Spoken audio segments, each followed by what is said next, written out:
దేవుని ఘనమైన నామానికి మహిమ కలుగును గాక.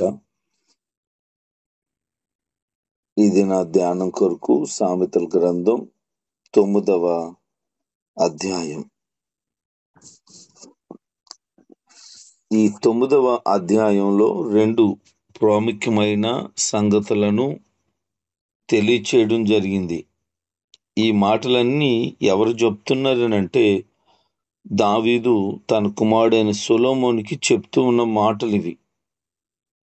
అందుకనే ప్రతి ఒక్క అధ్యాయం ప్రారంభంలో నా కుమారుడా నా కుమారుడా అని మనం చూసాము. అదే మాటలు కంటిన్యూ చేస్తున్నాడు. తన కుమారుడికి జ్ఞానోపదేశము చేయాలనేటువంటి ఒక ఉన్నతమైనటువంటి మనసుతో ఈ మాటలన్నీ చెప్పారు. ప్రతి తండ్రి తన కొడుకుతో ముచ్చటించాలి అని, కొన్ని జ్ఞానం కలిగిన మాటలు చెప్పాలని ఇందుని బట్టి మనం అర్థం చేసుకోవచ్చు. నేటి దినాన్న పిల్లలతో తల్లిదండ్రులు మాట్లాడే అంత తీరుబడి తల్లిదండ్రులకి లేకపోతే వినే అంత ఓపిక పిల్లలకు లేదు. అందుకనే నేటి సమాజంలో పిల్లలు అజ్ఞానులుగానే బ్రతుకుతూ ఉన్నారు. అందుకనే ఈ 9వ అధ్యాయంలో ఆ 2 విషయాలు ప్రస్తావన తెస్తూ జ్ఞానం గురించి, బుద్ధిహీనత గురించి. బుద్ధిహీనత అంటే అవివేకం, జ్ఞానం లేకపోవడం. ఈ 2 విషయాలు ప్రస్తావన తెస్తూ ఉన్నాడు. ఈ 2 పిలుస్తున్నాయట. ఓ పక్కన జ్ఞానం ఉన్నతమైనటువంటి స్థలంలో ఉండి పిలుస్తుంటే, అదే రీతిగా ఈ బుద్ధిహీనత అనేది కూడా ఎత్తైన స్థలంలో ఉండి పిలుస్తుందట. ఎందుకు? జ్ఞానం లేనివారా రండి, జ్ఞానం తెచ్చుకోండి అని జ్ఞానం పిలుస్తుంటే, బుద్ధిహీనత అనేటువంటిది పిలిచేటువంటి ఉద్దేశం ఏంటి అని అంటే, నేను చెడ్డ మార్గంలోనికి, మరణ మార్గంలోనికి వెళ్తున్నాను, పాప మార్గంలోనికి తీసుకువెళ్తాను, నువ్వు నన్ను వెంబడించు అని. 4వ వచనములో జ్ఞానం పిలుస్తుంటే 16వ వచనములో అజ్ఞానం పిలుస్తూ ఉంది. జ్ఞానం ఏం చేస్తుందట? జీవాన్ని ఇస్తుందట. జ్ఞానాన్ని, నీతి న్యాయాలను ఇస్తానని పిలుస్తుంది జ్ఞానం. అజ్ఞానం ఏమని పిలుస్తుంది? పాపాన్ని ఇస్తాను, మరణాన్ని ఇస్తాను అని పిలుస్తుంది. ఈరోజు ప్రజలు దేనికి ఎక్కువ ప్రాధాన్యత చూపిస్తున్నారు? జ్ఞానానికి మగ్గు చూపుతున్నారా? నాకు బోడంత జ్ఞానం ఉందలే, కావలితే నేనే నీకు జ్ఞానం ఇస్తాను, నేనే జ్ఞాన విషయాలు చెప్తాను అన్నట్టున్నారు. అలాగున్న ప్రజలు ఏమైపోతున్నారంటే రోజు రోజుకి పాపానికి ఎక్కువ ప్రాధాన్యత ఇస్తున్నారు. అటు విధంగా మరణపు సాలకు వాళ్ళు దిగిపోతూ ఉన్నారు. పాపం అట అది తీపిగా ఉంటుందటండి, తర్వాత తెలుస్తుందట దాని చేదుదనం. ఈరోజు చాలా మందికి పాపపు యొక్క రుచి అంటే ఎంత ఇష్టమో, అందుకనే పాపంలో పడిపోతున్నారు. చిన్న పిల్లలు మొదలుకొని ప్రతి ఒక్కరికి పాపం యొక్క ఆశ, పాపం మీద ప్రీతి చాలా ఎక్కువ ఉంటా ఉంది. ఇది గమనించినప్పుడు బాధ కలుగుతూ ఉంది. ఏదో ఒక విధంగా పాపం వాళ్ళు పట్టుకొని బంధించి వారి జీవితాలను నాశనం చేసేటువంటి టార్గెట్స్ పెడతా ఉంది. ప్రియ దేవుని జనాంగమా, ఈ రోజున నువ్వు పాపము నుంచి బయటకు రాలేకపోతే నీ జీవితం నాశనం అయిపోయేంత వరకు కూడా, నిత్య నరకాగ్నికి వెళ్ళిపోయేంత వరకు కూడా నిన్ను అది విడిచిపెట్టదు. అందుకనే జ్ఞానమట ఇల్లు కట్టుకుందట. ఆ ఇల్లు 7 స్తంభాల మీద చెక్కిందట అండి. చక్కగా 7 స్తంభాల మీద కట్టుకున్నటువంటి ఇల్లును నేను కలిగి ఉన్నాను అని చెప్తుంది జ్ఞానం. 7 స్తంభాలు అనగా సంపూర్ణతకు గుర్తు. ఇంటికి ఏ లోపము లేదు అని అర్థం. ప్రశాంతమైన ఇల్లు అని అర్థం. నా ఇల్లు కూడా విశాలంగా ఉంది, ఇబ్బందిగా లేదు అని జ్ఞానం ఆహ్వానిస్తూ ఉంది. అంటే ఎంతమంది అయినా రావచ్చు, ఎంతమంది అయినా జ్ఞానాన్ని పొందొచ్చు. మీరు జ్ఞానవంతులు అవ్వడమే నాకు ఇష్టం, మీకు సంపూర్ణంగా జ్ఞానాన్ని ఇస్తాను, ఏ లోపం ఉండదు, ప్రశాంతత మీకు కలుగుతుంది అని జ్ఞానం చెప్తుంది తన యొక్క గొప్పతనాన్ని. ఈరోజు జ్ఞానం పిలుస్తున్నప్పుడు ఎంతమంది నాకు జ్ఞానం కావాలని వెళ్తూ ఉన్నారు. వీధుల్లో చాలా కరపత్రికలు పంచి మైకుల్లో ప్రకటన చేస్తూ ఉన్నాం. యేసు క్రీస్తు ప్రభువే నిజమైన దేవుడు, ఆయన నమ్మండి. ఆయన నమ్మిన వారి జీవితాల్లో ఈ భూమి మీద సమాధానం చేత నింపబడతారు. మీ పాప భారాన్ని ఆయన తీసివేస్తారు. నిత్య జీవానికి వారసులుగా మిమ్మల్ని చేస్తారు. ఓ ప్రయాసపడి భారం మోస్తున్న సమస్త జనులారా రండి అని యేసయ్య పిలుస్తున్నారని చెప్తా ఉంటే వింటున్నారు తప్ప మాకు యేసు ప్రభు గురించి చెప్తున్నామా, మీరు చెప్తున్నారా, మాకు అవసరం లేదు అని వెళ్ళిపోతున్నారు. పిలవడం అయితే మంచి ఆహ్వానమే, మంచి ఆహ్వానమే. కానీ ఈ ఆహ్వానాన్ని స్వీకరించేవారు ఎంతమంది? చాలా ఊర్లు, చాలా వీధులు, చాలా కరపత్రికలు, ఇవన్నీ ప్రకటన జరుగుతున్న ఏదో విధంగా, కానీ వినేవారు ఎంతమంది? విని దానిని అవలంబించేవారు ఎంతమంది? విని ఈ రోజున నేను యేసు ప్రభువుని రక్షకుడిగా అంగీకరిస్తున్నానని చెప్పగలిగిన వారు ఎంతమంది? అలాగే వేళల్లో కూడా లెక్కటలేని పరిస్థితే. ప్రయాస అయితే అవుతుంది కానీ పని జరగటం లేని పరిస్థితి. ఎవరో ఎక్కడో ఎప్పుడో పట్టబడుతూ ఉన్నారు కానీ ఎక్కువగా జరగటం లేదు. కారణం ఏంటంటే సత్యం దగ్గరికి జనాలు రావటం దూరంగా ఉంటారండి. అసత్యం వైపుకి మాత్రం జనాలు ఏ రకమైన అనౌన్స్మెంట్స్ ఏం అవసరం లేదు, పరుగులు ఎత్తుకుని పోతారు. ప్రియులరా, మీటింగ్ పెడుతున్నామనంటే ఊరూరికి చెప్పి ఇంటింటికి చెప్పాలి. అదే రికార్డ్ డాన్స్ పెడుతున్నామని చెప్తే ఊరూరు తెలిసిపోద్ది, ఇంటింటికి తెలిసిపోద్ది, ప్రతి ఒక్కరికి తెలిసిపోద్ది. ఏంటి దానికి దీనికి వ్యత్యాసం? ఇది పాపపు సంబంధమైనది, అది పరిశుద్ధత సంబంధమైనది.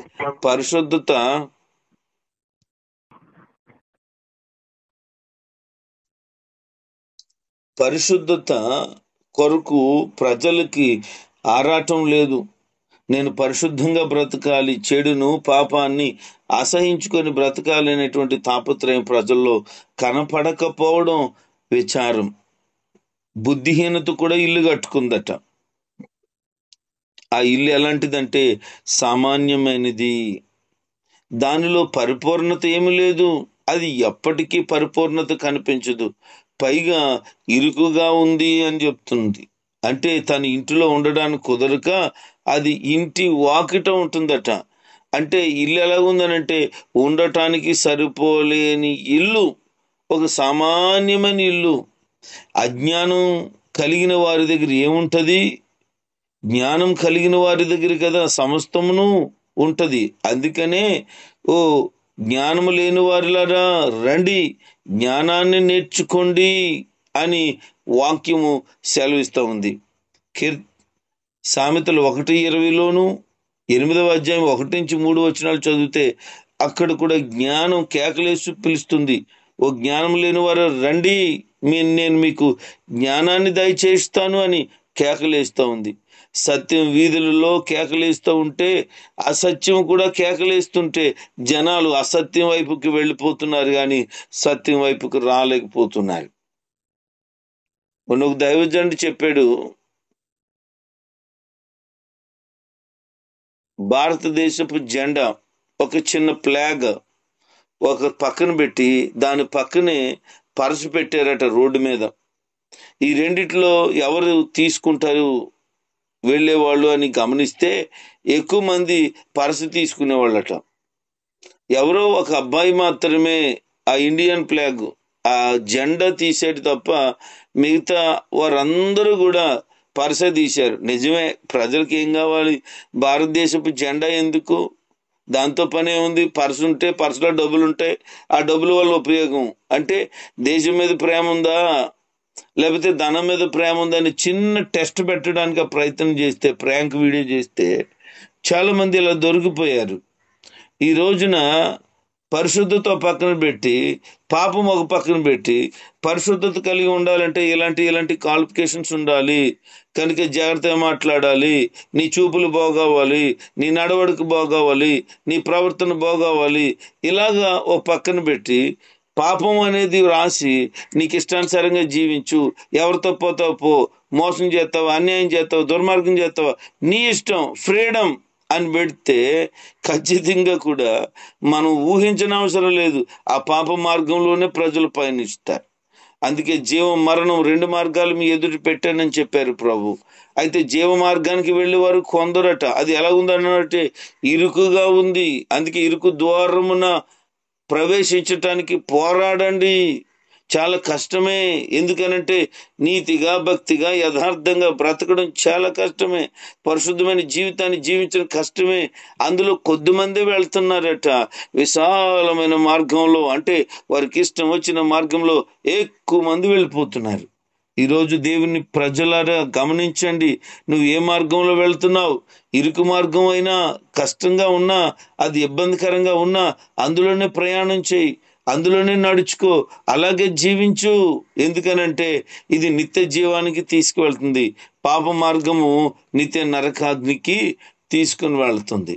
ఇంకా చెప్తారు, అపహాస్యకులకు బుద్ధి చెప్పవద్దంటున్నాడు ఆయన.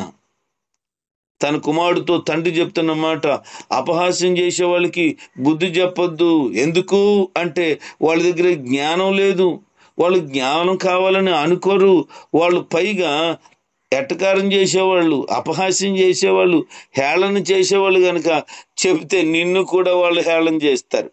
అందుకని కీర్తన 1లో ఇలా రాయబడుతుంది, మొదటి చరణం నుంచి చదివితే, దుష్టుల ఆలోచన చెప్పున నడవక, పాపుల మార్గమును నిలపక, అపహాస్యకులు కూర్చుండే చోట కూర్చుండ. కానీ అపహాస్యకుల దగ్గర నువ్వు కూర్చుంటే దారంట పోయిన వాళ్ళందరినీ అపహాస్యం చేస్తూ ఉంటారు.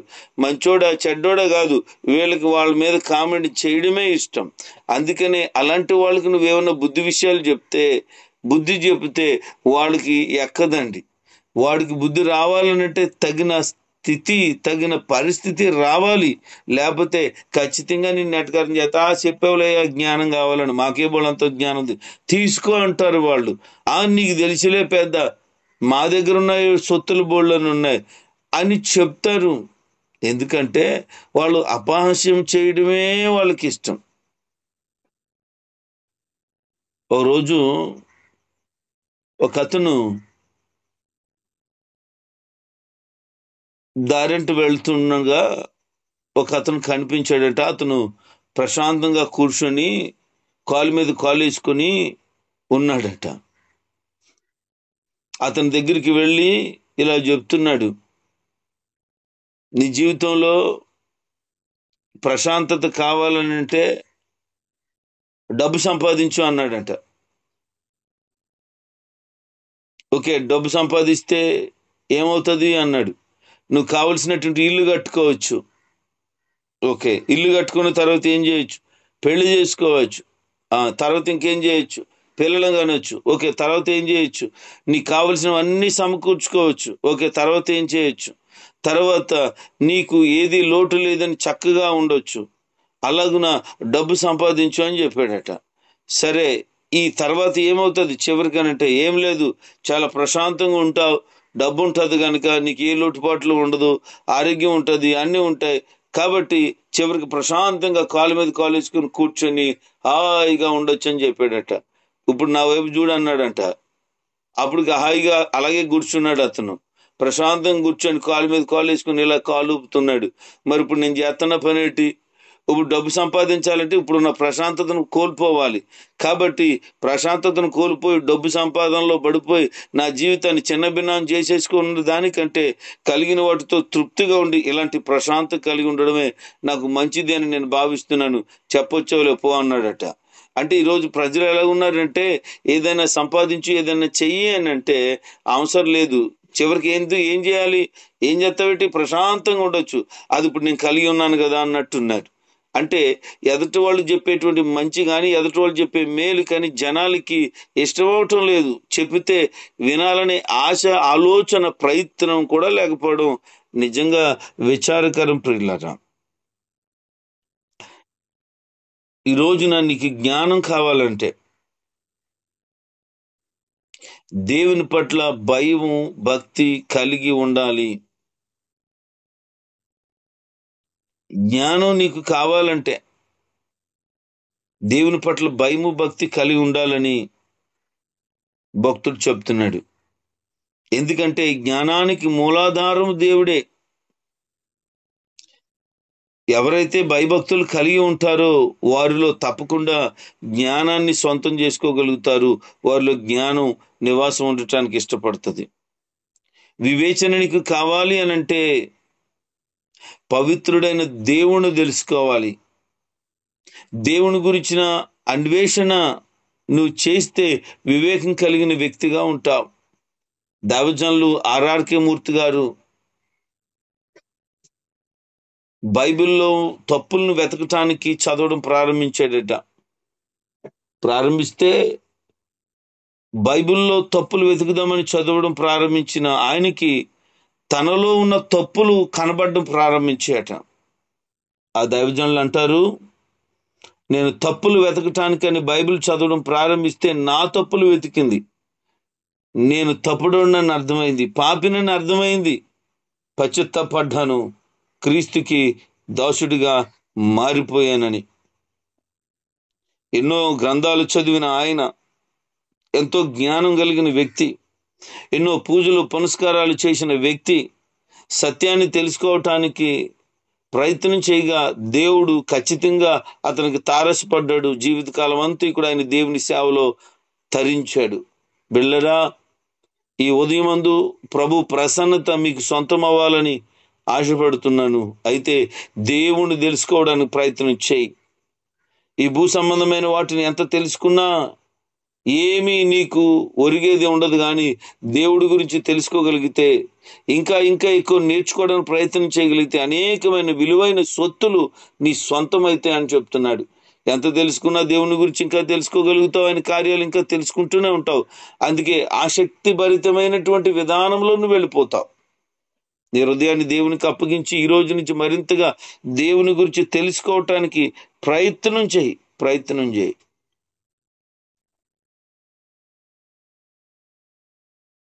జ్ఞానం పిలుస్తుంది. అయితే జ్ఞానం దగ్గరట సొంత ఆహారం ఉందట. నా దగ్గర ఆహారం ఉంది, భోజనం చేద్దురు కానీ రండి అని చెప్తుంటే అజ్ఞానం వల్ల పిలుస్తుంది. దొంగిలినటువంటి ఆహారం తీపి అంటే ఏం నేర్పిస్తుంది? నా దగ్గరేమో ఆహారం లేదు,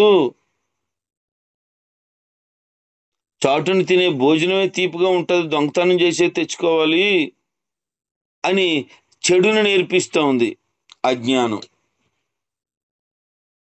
మరి ఈరోజు ఏ మార్గం గుండా వెళ్తావు? ఎలాగ నీ జీవితాన్ని కట్టుకుంటావు? ఎలాగ నీ పరిస్థితులను దీవెనకరంగా చేసుకుంటావు? అది నీ చేతుల్లోనే ఉన్నది. మునుపు మనం అజ్ఞానులుగానే ఉన్నాం, మునుపు జ్ఞానహీనులుగానే బ్రతికాం. ఇంకా అదే స్థితి వద్దు. ఇప్పుడైనా పరిపూర్ణమైన జ్ఞానంకు మూలాధారమైన దేవుని వైపు తిరుగుదాం. అందుకని తీతు పత్రిక 3వ అధ్యాయము 3వ వచనం ఇలా రాయబడింది. తీతు 3:3లో, ఎందుకనగా మనము కూడా మునుపు అవివేకులమును అవిధేయులమును మోసపోయిన వారమును నానా విధములైన దురాశలకు భోగములకును దాసులమును అయ్యుండి దుష్టత్వనందును అసూయందును కాలము గడుపుచు అసహ్యులమై ఒకరినొకడు ద్వేషించుచుంటిమి. ఎప్పుడు? పూర్వం అజ్ఞాన పరిస్థితులు ఉన్నప్పుడు ఇవన్నీ కలుగుతున్నాయి. కనుక అజ్ఞానపు పరిస్థితులను వీడి పూర్వం ఎలాగ అలాగే బ్రతికావు, ఇక మీదటైనా జ్ఞానం కలిగిన వ్యక్తిగా బ్రతుకు. పూర్వం ఎలాగైనా మోసంతోనూ అవిధేయతతోనూ అక్రమాలతోనూ దుర్మార్గంతోనూ దురాశలతోనూ భోగంలోనూ దుష్టత్వంలోనూ బ్రతికావు. ఇంకా ఎందుకు అది నీకు? దాన్ని విడిచిపెట్టి పరిశుద్ధతలోనికి, నీతిలోనికి, యథార్థతలోనికి రాగలిగితే జ్ఞానం కలిగిన వ్యక్తిగా మారుతావు. నీ జీవితంలో ప్రభు జ్ఞానాన్ని ఎందుకు ఇవ్వాలనుకుంటున్నాడనంటే, సొలొమోను జ్ఞానం లేనప్పుడు రాజ్య పరిపాలన చేయటానికి యోగ్యుడు కాలేకపోయాడు. సమస్య వస్తే ఎదిరించేటువంటి, సమస్య వస్తే పరిష్కారం చేసేటువంటి జ్ఞానం తన దగ్గర లేదు. లక్షల మందిని నడిపించటానికి, రాజుగా ఉండటానికి నాకు జ్ఞానం లేదు మొర్రు అని దేవుని సన్నిధిలో ప్రార్థించాడు. ఆయన జ్ఞానం ఇచ్చిన తర్వాత యుద్ధాలు లేని 40 సంవత్సరాలు అద్భుతమైన రాజ్య పరిపాలన చేయగలిగాడు. నీ జీవితంలో జ్ఞానం కలిగి ఉండగలిగితే నీ కుటుంబం కట్టబడుతుంది. బైబిల్లో చెప్తుంది, జ్ఞానవంతురాలు తన ఇల్లు కట్టుకొనును, 3 రాళ్ళు తన ఇల్లు ఓడబెరుకొనును. అదే జ్ఞానం ఉందనుకో, ఇల్లు కట్టుకుంటుంది, సంసారం దిద్దుకుంటుంది, గొడవలు వచ్చినా, సమస్య వచ్చినా, కరువు వచ్చినా అన్ని చక్కగా నడిపించుకుంటుంది. అదే జ్ఞానం లేదనుకో, అయిన దానికి కాని దానికి ఊరి మీద పడి, ఇంట్లో పడి, తల్లిదండ్రుల దగ్గర పారిపోయి ఏం చూశాడు, ఏం పెట్టాడు, ఏం బాగుంది మాకు పరిస్థితి అని ఏదో గొడవ జరుగుతుంటుంది. మూర్ఖురాలు కుటుంబాన్ని కట్టుకోవడం తెలవలేదు. అదే జ్ఞానం కలిగిన వ్యక్తి ఏం చేసిందంటే సంసారాన్ని దిద్దుకుంది, గౌరవప్రదమైన వ్యక్తిగా తన భర్తను చూడగలిగింది, తాను కూడా గుణవంతురాలుగా పేరు ప్రఖ్యాతులు పొందుతా ఉంది. పురుషులు కూడా జ్ఞానం కలిగిన వారుగా ఉండగలిగితే, అందుకే జ్ఞానం చొప్పున కాపురం చేయమని చెప్తున్నాడు. అంటే కుటుంబాన్ని ఎలా కట్టుకోవాలో, భార్యతో ఎలా మెలగాలో, పిల్లల్ని ఎలా పెంచాలో, 10 మందిలో ఎలా ఉండాలో నీ జీవితంలో తెలియాలి అంటే తప్పకుండా జ్ఞానము కలిగి ఉండాలి. జ్ఞానం ఇచ్చేవాడు ఎవరు అని చెప్తున్నాడు. జ్ఞానానికి మూలాధారం నేనే, జ్ఞానాధారం నేనే. మరి ఆయన చెప్పినప్పుడు ఆయన సహాయం కోరు. పిల్లలు ఒకవేళ జ్ఞానం కొదువుకుంటే వారు అడగచ్చు. పెద్దలు మనము కుటుంబ విషయంలో, మన వ్యాపారాల విషయంలో, మన పనుల విషయంలో జ్ఞానం కొదువుకుండి సరిగా ముందుకు వెళ్ళకపోతే ఆయన సహాయం కోరితే తప్పకుండా జ్ఞానాన్ని దయచేస్తాడు. కనుక ఏ వయసులో వారైనా జ్ఞానం అవసరమే. దేవుడు నీకు జ్ఞానం ఇస్తానంటున్నాడు. కనుక ఆయన సహాయం కోరుతూ అజ్ఞానిగా బ్రతకక, అజ్ఞానపు పాప మార్గంలోనికి వెళ్ళిపోక, జ్ఞాన మార్గంలోని జీవితాన్ని కట్టుకొని 10 మందికి ఆదర్శవంతమైన వ్యక్తిగా నీవు, నీ కుటుంబం ఉండాలని దైవ సేవకుడు కోరుకుంటున్నాను. దేవుడి మాటలు మన వెనుకట్లో దీవించునుగాక. ఆమేన్.